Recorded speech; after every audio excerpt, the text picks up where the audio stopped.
Hello students, hope you all are good. So today we are going to learn a grammar topic. As you can see on the screen, the topic is about tenses. So let's discuss it further. Verb of a sentence tell us when the action happens. By this we can determine the tense. Okay, verb जो होता है कोई भी sentence में that tell us about the actions happens. By this we can determine the tense. By the verb we can determine the tense, whether it is which tense. There are mainly three types of tenses in English. Okay, in main there are three types of tenses, that is present, past and future. Present tense, past tense and future tense. Each main tense is divided into simple, continuous, perfect and perfect continuous. Each of these main tenses means present, past and future is further divided into simple, continuous, perfect and perfect continuous. For example, if we goes to present tense, it will be further divided into simple present tense, present continuous tense, present perfect tense and present perfect continuous tense. Same will be going for past and future as well. Let's get it in detail. First we have discussed is simple present tense. So, in simple present tense, we normally use the root form of the verb. Now, what is the meaning of root form of the verb? Means verb first form. Okay, we have V1, V2, V3 like that. So, here we will use V1, the root form of the verb. V2 means the past form and V3 means the past participle form, which will be learning in the other topics. We have to add s or es to the root form. Now what we have to do, according to the subject we have to put s or es to the verb. Here are some examples. You can see positive, I play. So here the subject is in plural form. If the subject is in plural form, we no need to put s or es in the verb. But if the subject is in singular form, we have to put s or es in the verb. I play, he plays.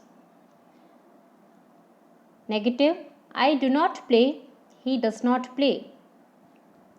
And in interrogative, do I play, does he play. See, negative also and interrogative also the same rule will apply, that if the subject is in plural form, we don't need to put s or es. If the subject is in singular form, we have to put s or es. According to the subject, we will decide whether we have to put s or es or not after verb. Okay. Now let's get into the uses of simple present tense. Here you can see the uses of simple present tense. First, to express actions done as a matter of habit or action done repeatedly. If it is a matter of habit or action done repeatedly. Example first, monkeys eat bananas. So that's a habit. And second, he goes for long walks. Repeated action means daily he is going. So he goes for long walks. Second, to express scientific facts and permanent truth, the universal truth. Example, a magnet attracts iron.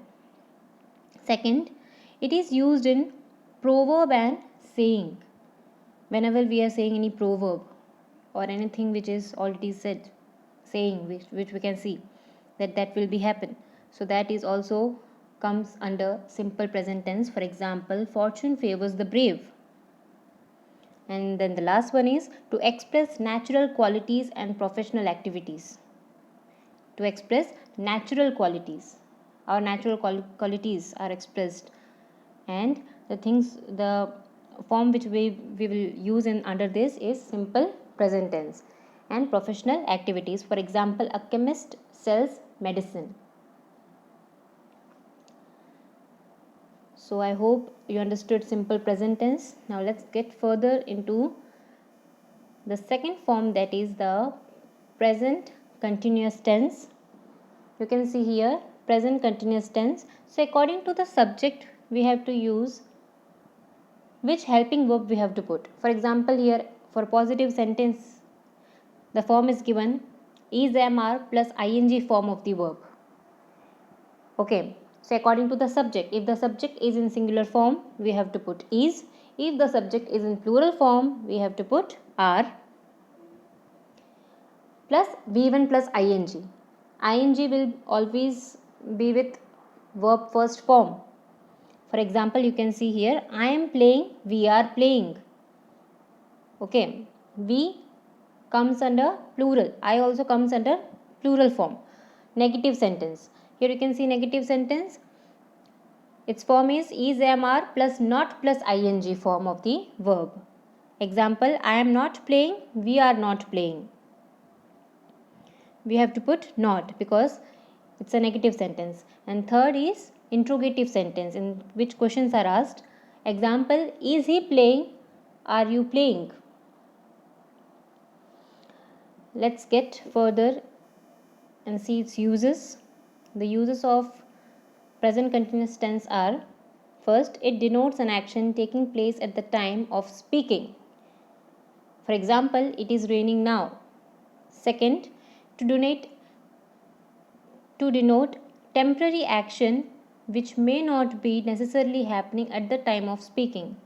For example, these days I am revising my courses. Okay, to denote temporary action which may not be necessarily happening at the time of speaking. And third is, it denotes action that is about to take place in the near future. In the near future, that can be happen. That action can be happen. For that also we will put present continuous form. For example, we are playing a match next week. So here the speaker is telling about the next week or the coming week, means in the near future. Let's get in further.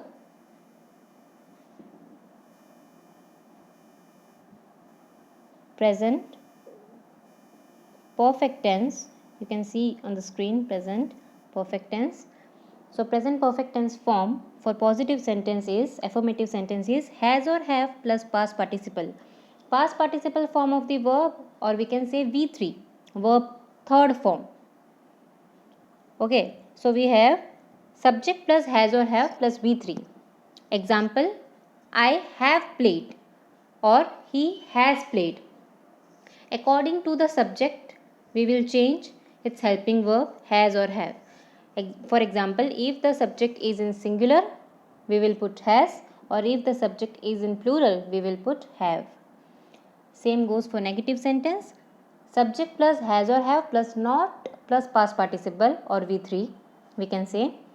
We have to put not because we are talking about a negative sentence. Example, I have not played or he has not played. Interrogative sentence. Example, has he played or why has he not played? Let's get further and see its uses. The uses of present perfect tense. First, used to express an action that has been completed recently. To express an action that has been completed recently, जो अभी अभी हुआ है. For example, he has just left. Second, it also denotes the action which were completed in the past but whose effect can be felt at the time of speaking. Means the action which has completed in the past, already completed in the past, but which effect is still till now. That, for example, I have taken the breakfast. That means I am not hungry now.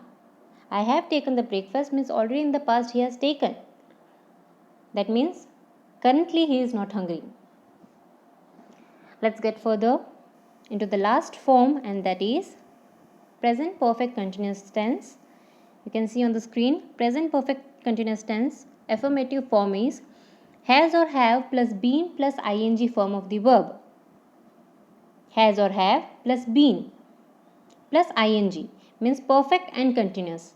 Perfect means has or have plus been, and continuous means ing form. Both will be combined. For example, for positive sentence, I have been playing, and if the sentence is in singular form, he has been playing. For negative sentence, I have not been playing or he has not been playing, means for negative sentence we have to put not after the helping verb, that is has or have plus not plus been plus ing. For interrogative, have you been playing or has he been playing? Question mark. Make sure in interrogative sentences you have to put question mark after the sentence. Let's get further. See its uses.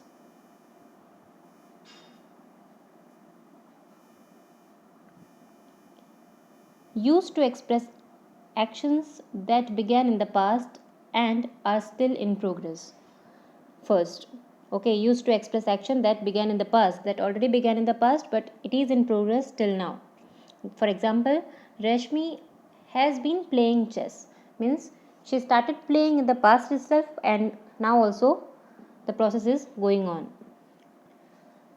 Other uses, to express an action that has just finished or that finished only a short time ago. For example, I have been talking to some friends.